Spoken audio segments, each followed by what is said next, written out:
from Ireland, just relaying the lugubrious news that yet more attempts to evacuate civilians from Mariupol and Kharkiv have ended in tragedy.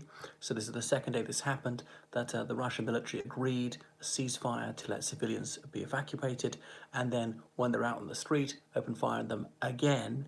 So this is purposefully killing civilians. What a low down and dastardly trick!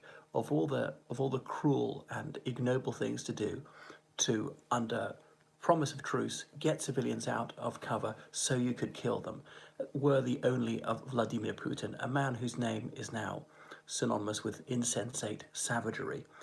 He's just pitiless, a man who's conscienceless, who's devoid of the least compassion or humanity. And he's done this sort of thing again and again.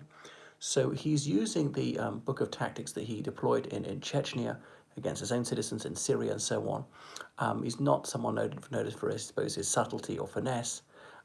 Is really just pulverizing the city. Now, I know wars can't be won by gentleness. It necessitates killing people, but there's a lot that can be done to reduce civilian casualties. I realize in modern warfare, there's no way that all civilian deaths can be avoided. Some civilians are going to be killed. Even the most humane army in the world would do that. But that you could take steps to radically reduce this, rather than just reduce the city to rubble, as he's doing. So surround them, cut off water, electricity, gas, and starve them to submission, really just bludgeon the city. So they're not winning by maneuver, stealth, surprise, speed, that's all gone, that all failed within 48 hours. So he thinks that slowly but surely, yeah, they'll win. They just outnumber them. Really, firepower is the core of their doctrine. And their foreign citizens are too. At least 14 foreign citizens have been killed. So the United Nations has confirmed at least 364 civilian deaths. Because remember, the United Nations says we're probably well behind civilian deaths. It's probably over 2,000, because the United Nations can only confirm a civilian death when they prove that this person really existed and wasn't a figment of propaganda. This person really has died during the conflict. Third of all, that the person died as a result of the conflict and not due to a heart attack or a civilian car accident or something like that. The death toll is going to be much, much higher. The Ukrainian government maintains over 2,000, which I don't find difficult to believe at all. But they're closing on Kiev, the Russian military. Will it fall within days? I'd love to be proven dead wrong. So obviously Putin is afraid of the truth, and he won't let these things come to light, which is why the BBC is now blocked in Russia.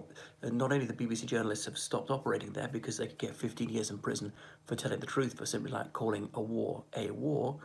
But even your broadcasting from abroad, that's blocked now. CBS, other foreign channels have stopped their work in Russia because they've criminalized journalism in Russia. You can't be a journalist, you can only be a propagandist for Putin. Everything's got to be a Putin mouthpiece. So in that sense, he has brought back the Soviet Union, but it's terrible. But unfortunately, Russia's going to pay a very high price for this, and it's the ordinary Russians are not to blame. They're also victims of Putinism. They're often innocent dupes. He's really turned the world against him. He's really moronic. In the United Nations General Assembly, only 5 countries voted for Russia's position, one of which was Russia. 35 abstained, which is better than you might have expected, and quite a few made sure they were out of the room when the vote was held. So this is not, I mean, it is a new Cold War in a sense, but it's not like that Moscow is the centre of the world for about a quarter of the world's population as it was in the 1980s. There's no ideology that's going around. There's no international spirit. There's this, it's in favour of totalitarianism, I suppose, of almost all stripes, and how richly ironic that he accuses Zelensky of being a Nazi. So it's just vile, and all sorts of leaders have had a word in his ear. Naftali Bennett, the Israeli Prime Minister, with whom he has a good relationship, is trying to say, could you stop the invasion? Could you do something, at least? But no. And then Russia announced humanitarian corridors by saying that they can only go to Russia or Belarus. Now, why would they want the Ukrainian civilians there? Presumably to force them to make statements denouncing Zelensky or calling upon people to capitulate, or possibly use them as hostages or something like that. Although, to be fair to Russia, enemy civilians, in a way, you don't want them to be free in the enemy-controlled zone because they might somehow contribute to the war effort at the commissariat or working in war industries. So it's all deeply dispiriting, but the Ukrainians are being armed and armed. And there was the news that 8 Russian aircraft were shot down in 24 hours. Now, that must perturb Vladimir Putin because the Russian Air Force got 1,300 planes. And if the war goes on for 100 days, as it easily shall, at that rate, that'd be 800 planes. That'd be most of his Air Force. These things are incredibly expensive. Russian military aircraft are fairly cheap, but even a cheap one is in the tens of millions of dollars, and it's very difficult to replace. Russia's conventional military might will really be blunted. But I'm worried that he's going to get very frustrated. He's going to lash out because this is not all over like he thought it was going to be. It's going to take a few months. And is he going to say, well, chemical gas attack? Well, Zelensky is Ukrainian. I know he's Russian speaking and he's partly of Hebraic ancestry. You can be of any ethnicity and you can still be Ukrainian. And it's true that he has some sort of relationship with Ihor Kolomoisky, that magnate who owns Kanal 24, or was it Kvartal 24, that TV channel, gave Zelensky his big break. But that's not to say that Zelensky's not his own man. He's not given Privat Bank back to Kolomoisky, which is what Kolomoisky most wants. Anyway, so he's still there in Kiev, so far as we know, Zelensky. There's talk about US special forces going in to rescue him. Now, this is perilous for various reasons. Obviously, he could get killed on the way out. Maybe even more dangerous to stay put. But what if they encounter Russian forces, the US forces? Are they going to fight their way out? Are they going to surrender? I mean, neither of those is a good scenario. We don't want this to turn into a third world war.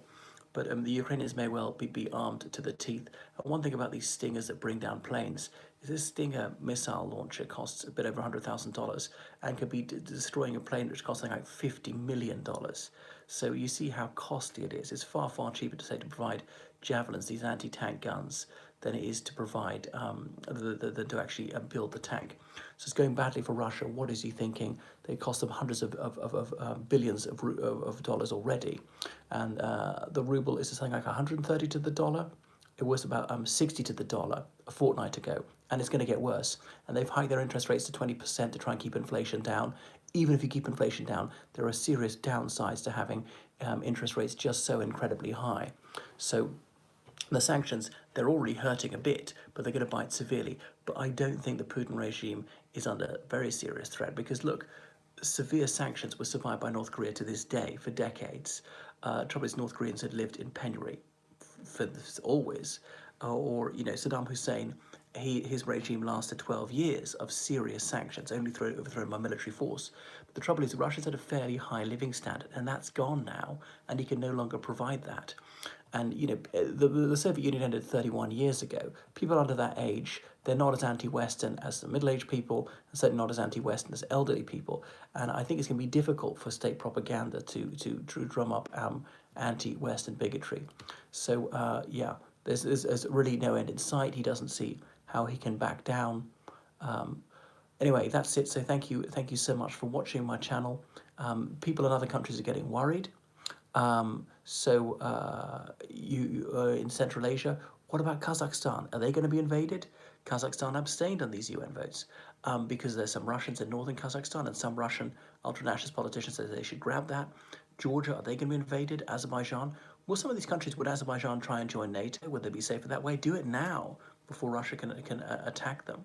So it might really backfire for him. I mean, I don't think Azerbaijan is going to join NATO. They have a very good relationship with Turkey, which is in NATO. But what lesson will people learn from this conflict? Is it going to be you have to be intimidated, Russia, you have to bow down, or is it going to be the opposite? You have to join NATO now. And how's NATO going to react? Is it going to take in more members or not? It remains to be seen. Okay, toodle.